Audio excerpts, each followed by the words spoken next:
Sir, വെബൻ സഫിറ്റിന്റെ 75% reinforcement കഴിഞ്ഞു. ബാക്കി 25% 2 ദിവസം കഴിയും. ഹലോ, ആ എന്താ സ്വാമി?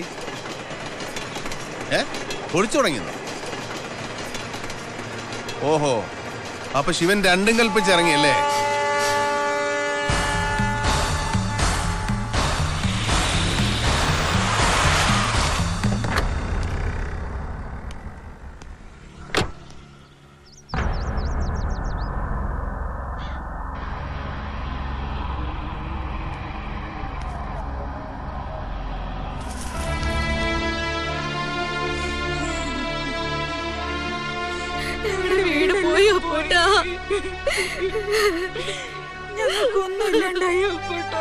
പണം ഉള്ളത് കൊണ്ട് പണക്കാരനും അതില്ലാത്തതുകൊണ്ട് പാവപ്പെട്ടവനും അതിനുവേണ്ടി ചീത്താവും. അങ്ങനെയാ ലോകനീതി. നിങ്ങൾ ആരും എവിടെയും പോണ്ട. അപ്പോ പറയുന്നേ, നിങ്ങൾക്ക് ഇഷ്ടപ്പെട്ട ഈ മണ്ണില് എന്റെ അമ്മയുടെ പേരിലുള്ള ഈ മണ്ണിൽ തന്നെ ഉണ്ടാവണം. ഞാൻ കളി തുടങ്ങിയിട്ടേ ഉള്ളൂ. നിങ്ങൾ കണ്ടോ, എന്റെ മാവും പൂക്കും കായ്ക്കും. പൂത്തു തുടങ്ങിയിരിക്കുന്നു. പക്ഷെ ശിവൻ, ആൾക്കാർ ഇനി ഒഴിഞ്ഞു പോകാനുണ്ട്. കുറെ സെന്റിമെന്റൽ തെണ്ടികളുണ്ട് അവിടെ. അപ്പേട്ടന്റെ അമ്മയുടെ പേരിലാണ് അത്ര ആ കോളനി. അതേടാ, എന്റെ അമ്മയുടെ പേരിലുള്ളതാ ലീല കോളനി. നോട്ട് കെട്ടുകൾ കൊണ്ട് എന്തും വിലയ്ക്ക് വാങ്ങിക്കാമെന്ന് ധരിച്ച നിനക്ക് തെറ്റി. നീ തെണ്ടിന്ന് വിളിച്ച ആ പാവങ്ങളില്ലേ, നിന്റെ പണത്തേക്കാൾ വിലയുണ്ട് അവർക്ക് ലീല ഗ്രൂപ്പിനോടുള്ള നന്ദിക്കും കടപ്പാടിനും. നീ വിലയ്ക്ക് വാങ്ങിയിട്ടില്ലാത്ത അവരെ വീടും കൂടിയും എന്ത് ധൈര്യത്തിലാണ് നീ പൊളിച്ചു മാറ്റിയത്? അത് ഞങ്ങൾ തമ്മിൽ തീർത്തോളാം. നമ്മളെ ലോക പോലീസ് ആകണ്ട. അതേടാ, ഇതുപോലെ ലോക്കൽ പോലീസാന്ന് വിചാരിച്ചോ? ഈ എംബോക്കയുടെ ബലത്തിലായിരിക്കും വമ്പത്തരം കാണിക്കുന്നത്. വേണ്ടേ? മിസ്റ്റർ, മാന്യമായി സംസാരിക്കണം. അത് മാന്യന്മാരോട്. കാശുകാരന്റെ എച്ചിലും നക്കി പാവപ്പെട്ടന്റെ കൂര വിളിക്കാൻ കൂട്ടുനിൽക്കുകയും അതിന് ചൂട്ടുപിടിക്കുകയും ചെയ്യുന്ന എരപ്പന്മാരോട് ഇതല്ല, ഇതിനേക്കാളും ചീഞ്ഞ ഭാഷ വേറെയാണ്. അതൊന്നും എന്നെ കൊണ്ട് വിളമ്പിക്കില്ല എന്റെ പൊന്നേമാനെ. തന്നെ ഇങ്ങോട്ടാരും വിളിച്ചില്ല. വരേണ്ടടുത്ത് വരാനും പറയേണ്ടത് പറയാനും ആരും വിളിക്കണമെന്നില്ല. രാവും പകലും കൂട്ടിമുട്ടിക്കാൻ ചോര നീരാക്കുന്ന പാവങ്ങളുടെ നെഞ്ചത്ത് തന്നെ വേണോ നിനക്ക് കെട്ടിപ്പൊക്കാൻ? സമ്മതിക്കില്ല ഞാൻ. എന്റെ കാശ് കൊണ്ട് ഞാൻ എന്തെവിടെ കെട്ടണം കെട്ടണ്ടെന്ന് തീരുമാനിക്കാൻ താനാരാടോ?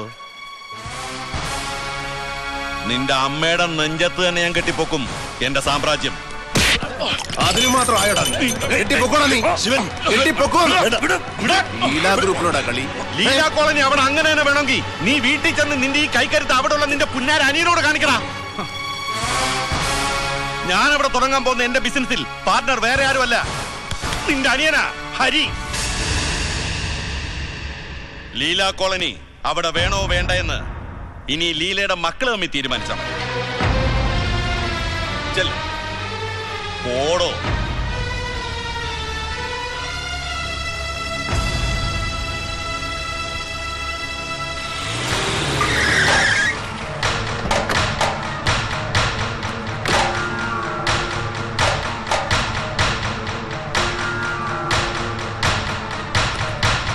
ഹരി, എന്താ?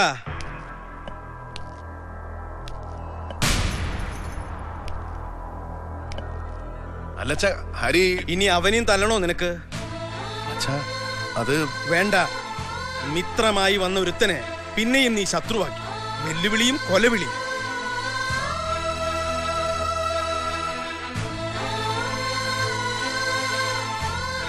കോളനിക്കാര് നീ പറഞ്ഞിടത്ത് നിന്നോ?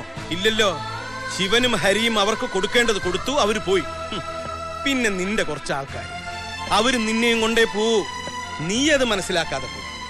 തല്ലും പിടിയും കച്ചറൊക്കെ ആയിട്ട് പിന്നെയും പോട്ട റപ്പ് ആവുകയാണോ നീ? നാട്ടുകാരുടെ ഫോൺ, പത്രക്കാരുടെ ഫോൺ, അവരോടൊക്കെ ഞാൻ എന്താ പറയണ്ടേ? ഒന്ന് പറഞ്ഞു താടോ.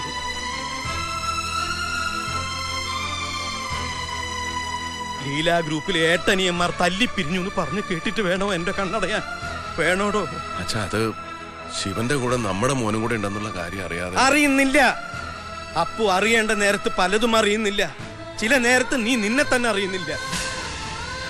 മാറുന്ന കാലത്തിനൊപ്പം മാറി മാറി നടക്കാൻ പഠിക്കണം മനുഷ്യൻ. അത് ജീവിതത്തിലായാലും ബിസിനസ്സിലായാലും.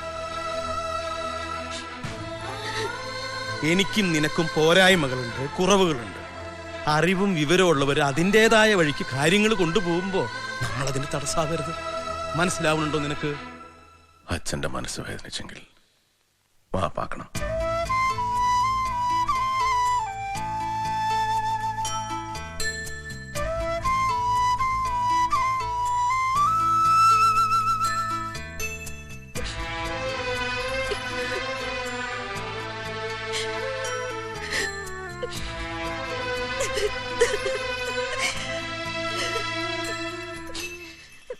ഏയ് എന്തിനാത്? സാരില്ല, വേറെ ആരുമില്ലല്ലോ, നമ്മുടെ അച്ഛനല്ലേ, സാരില്ല.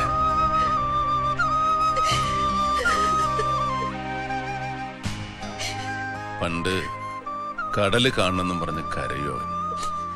എടുത്തോണ്ട് നടക്കും ഞാൻ നമ്മുടെ റേഡിയോ സ്റ്റേഷന്റെ മുമ്പിലെ കടൽപ്പാലത്തിന്റെ അവിടം വരെ. പിന്നെ ആ കടലും കടന്ന് ഒരുപാട് ലോകം കണ്ടു എൻ്റെ മോൻ.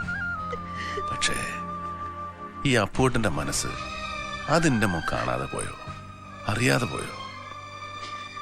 അവൻ വളർന്നു, ഒരുപാട് വളർന്നു.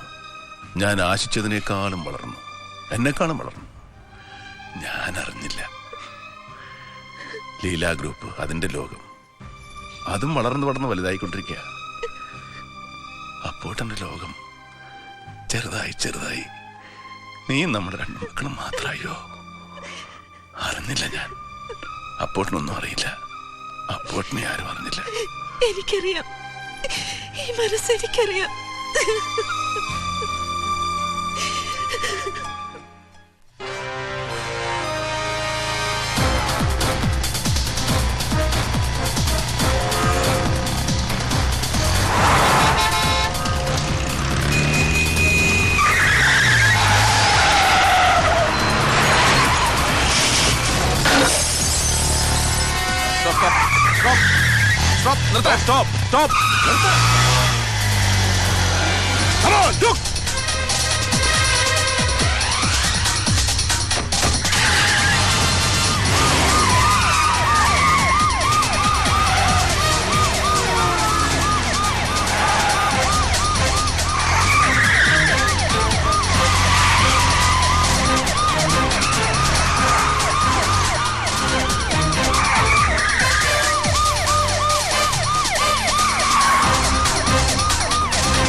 ഹലോ വേണി, ഹായ്, ഞാൻ കാൽക്കട്ടില്ല.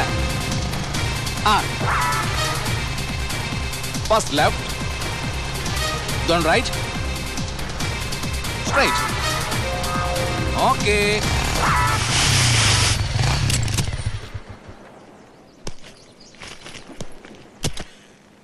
हाय, അറേ വാ, കൈസേ തോ? मैं ठीक हूँ. वाह, നീ വളരെ സ്മാർട്ട് ആയിട്ടുണ്ടല്ലോ. ദീപക്, എന്റെ boss. Hi boss. Hi. I M Deepak. Boss, ചെറിയൊരു തമാശ ഉണ്ടായി. പോലീസ് കൈ കാണിച്ചു, ഞാൻ നിർത്താതെ പോന്നു. നിർത്തിയ കുഴപ്പമാണേ, കൈ ലൈസൻസ് ഇല്ല. ജീവിതത്തിൽ ഒന്നിനും ലൈസൻസ് ഇല്ലാത്തവനാണ് ഞാൻ, അല്ലേ വേണി? സോറി ബോസ്, അതൊന്നും ഡീൽ ചെയ്യേണ്ടി വരുവേ. Don't worry, I will manage. അപ്പൊ ക്രാഷ് ലാൻഡിങ് നിന്റെ ഒരു കാര്യം. വാ, ഒന്ന് കൊഴുത്തിട്ടുണ്ട്.